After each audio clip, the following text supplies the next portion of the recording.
ಯಾರು ನಿಮ್ಗೆ ಇವೆಲ್ಲ ಹೇಳ್ತಾರೆ? ಯಾರು ವಿಚಾರ ನಮಗೆ ಗೊತ್ತಿಲ್ಲದ ವಿಚಾರ ನಿಮಗೆ ಗೊತ್ತಾ? ಸುಳ್ಳು ರೀ, 100% ಸುಳ್ಳು. ಯಾರು ಈಗ ನಿಮ್ಮ ಮೀಡಿಯಾದವ್ರಿಗೆ ಏನು ಸುದ್ದಿ ಇಲ್ಲದೆ ಹೋದ್ರೆ ಯಾರೋ ಒಬ್ರು ನಿಮ್ಮಲ್ಲೇ ಒಬ್ರು ಇಂಥದ್ದೊಂದು ಕ್ರಿಯೇಟ್ ಮಾಡಿ ಹಾಕ್ಬಿಡ್ತಾರೆ, ನೀವೆಲ್ಲ ಅದನ್ನೇ ಡಿಸ್ಪ್ಲೇ ಮಾಡ್ತೀರಿ.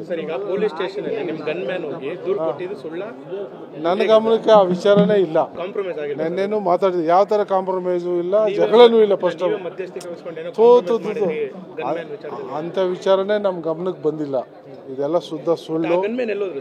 ಯಾರು ಯಾವ ಗನ್ಮ್ಯಾನ್ ಅಂತ ಗೊತ್ತಿಲ್ಲ ನನಗೆ, ಯಾಕಂದ್ರೆ 5 ಜನ ಚೇಂಜ್ ಮಾಡಿದೆ ನಾನು.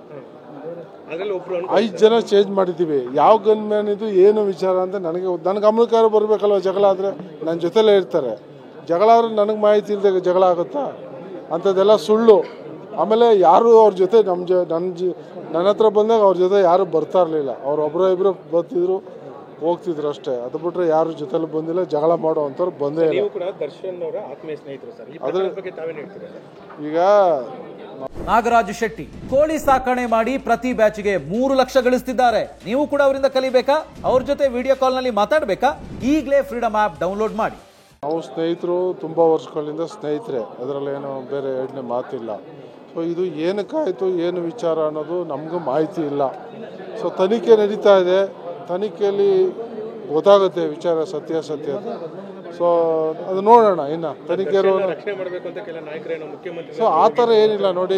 ಇವಾಗ ಕಾನೂನು ಪ್ರಕಾರ ಕಾನೂನು ಎಲ್ರಿಗೂ ಒಂದೇ. ಯಾರನ್ನ ರಕ್ಷಣೆ ಮಾಡೋದು, ಯಾರನ್ನೋ ಸಿಗಾಕ್ಸೋ ಪ್ರಶ್ನೆ ಇಲ್ಲ. ತಪ್ಪು ಮಾಡಿದರೆ ಅದಕ್ಕೆ ಏನಾಗಬೇಕು ಅದು ಕಾನೂನು ಪ್ರಕಾರ ಆಗುತ್ತೆ. ಇದರಲ್ಲಿ ಯಾರ್ದು ಇನ್ವಾಲ್ವ್ಮೆಂಟ್. ಸೊ ಹಂಗಿದ್ರೆ ಇಷ್ಟು ದಿವಸ 10 ದಿವಸ ಅವ್ರನ್ನ ಕಸ್ಟಡಿಗೆ ಇಡ್ತಾ ಇರಲಿಲ್ಲ. ಪ್ಲೇನ್ಸ್ ಮೇಲೆ ಬಿಡಂಗಿದ್ರೆ 10 ದಿವಸ ಕಸ್ಟಡಿಗೆ ಇಟ್ಕೋತಿರ್ಲಿಲ್ಲ. ಯಾರು ಮಾಡಿಲ್ಲ. ಮಾಡಿದ್ರೆ ಇದು ಇಂಥ ಪರಿಸ್ಥಿತಿನೇ ಬರ್ತಿರ್ಲಿಲ್ವಲ್ಲ. ಸೊ ಯಾರು ಇದರಲ್ಲಿ ಇನ್ವಾಲ್ವ್ ಆಗ್ತಾ ಇಲ್ಲ. ಹಂಗಾಗಿ ಪಾರದರ್ಶಕವಾಗಿ ತನಿಖೆ ಆಗ್ತಾ ಇದೆ. ತನಿಖೆಯಲ್ಲಿ ಏನು ಸತ್ಯಾಸತ್ಯತೆ ಬರುತ್ತೆ ಅದ್ರ ಪ್ರಕಾರ ಕ್ರಮ ಆಗುತ್ತೆ. ಯಾವುದು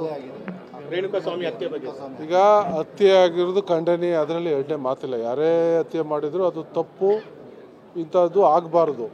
ಸೊ ಬಟ್ ಇದರಲ್ಲಿ ಏನಾಗಿದೆ, ಇವ್ರ ಪಾತ್ರ ಏನು, ಯಾರಾದರೂ ಜೊತೆಲಿದ್ದವ್ರು ಮಾಡಿ ಏನಾದರೂ ಇವ್ರಿಗೂ ಅದು ಸುತ್ಕೊಂಡಿದೆಯಾ, ಅದೇನು ಇದೆಲ್ಲ ತನಿಖೆಯಿಂದ ಹೊರಗೆ ಬರಬೇಕು.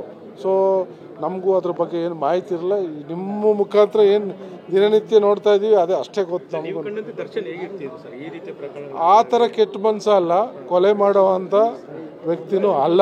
ಇದು ಇಷ್ಟು ಒಳ್ಳೆ ವ್ಯಕ್ತಿತ್ವ, ಸ್ವಲ್ಪ ಸಿಡುಕು, ಮಾತಾಡೋದು ರಫ್ ಅಂಡ್ ಟಪ್ಪು ಅದಿದೆ ಅಲ್ಲ. ನನಗೆ ಗೊತ್ತಿಲ್ಲ ಪಾತ್ರದ ಬಗ್ಗೆ, ನಾನು ಇಲ್ಲಿ ಹೇಳಲಿಕ್ಕೆ ಬರಲ್ಲ. ಯಾಕೆಂದರೆ ಇದು ಅಲಿಗೇಷನ್ ಆಗಿದೆ, ತನಿಖೆ ಆಗ್ತಾ ಇದೆ, ಕಸ್ಟಡಿ ಕೇಳಿದ್ದಾರೆ, ಅದು ತನಿಖೆ ಮಾಡ್ತಿದ್ದಾರೆ. ನಾನು ಅದ್ರ ಬಗ್ಗೆ ನಿರ್ಧಾರ ಮಾಡೋದು ತಪ್ಪಾಗುತ್ತೆ. ಸೊ ಅಧಿಕಾರಿಗಳು ಅದ್ರ ಬಗ್ಗೆ ಈಗೇನು ಕೆಲವೇ ದಿನಗಳಲ್ಲಿ ಅದರ ಬಗ್ಗೆ ಮಾಹಿತಿನ ಹೊರ ಹಾಕ್ತಾರೆ, ಅವಾಗ ಎಲ್ರಿಗೂ ಸತ್ಯಾಸತ್ಯ ಗೊತ್ತಾಗುತ್ತೆ. ಇಷ್ಟಂತೂ ಸತ್ಯ, ಕೊಲೆಗಡಕ ಅಲ್ಲ ದರ್ಶನ್.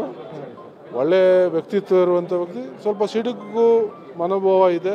ಯಾಕೆಂದರೆ ಅವ್ರದ್ದು ನಿಮ್ಗೆ ಗೊತ್ತು, ಎಲ್ಲ ಫ್ಯಾನ್ಸು ನೂಕಾಟ ಮಾಡಿ ಒಂಥರ ಸಿಡುಕು ಸ್ವಭಾವ. ಸಿಡುಕು ಅಲ್ಲೇ ಮಾಡಬೇಕು ಅನ್ನೋ ಉದ್ದೇಶ ಅಲ್ಲ. ನಾನು ತಿಳಿದಿದ್ದ ವಿಚಾರ ನಿಮ್ಗೆ ಹೇಳ್ತಾ ಇದ್ದೀನಿ. ಮಾತಾಡೋದು ಇದು ಸಿಡುಕ, ನಿಮ್ಮ ಹತ್ರನೂ ಮಾತಾಡೋದು ಸ್ವಲ್ಪ ಹಂಗೆ ಮಾತಾಡೋದು. ಅದು ಬಿಟ್ರೆ ಕೊಲೆಗಡಕ ಆ ಥರ ಬುದ್ಧಿ ಇಲ್ಲ. ಇಷ್ಟಂತೂ ಸತ್ಯ. Thank you.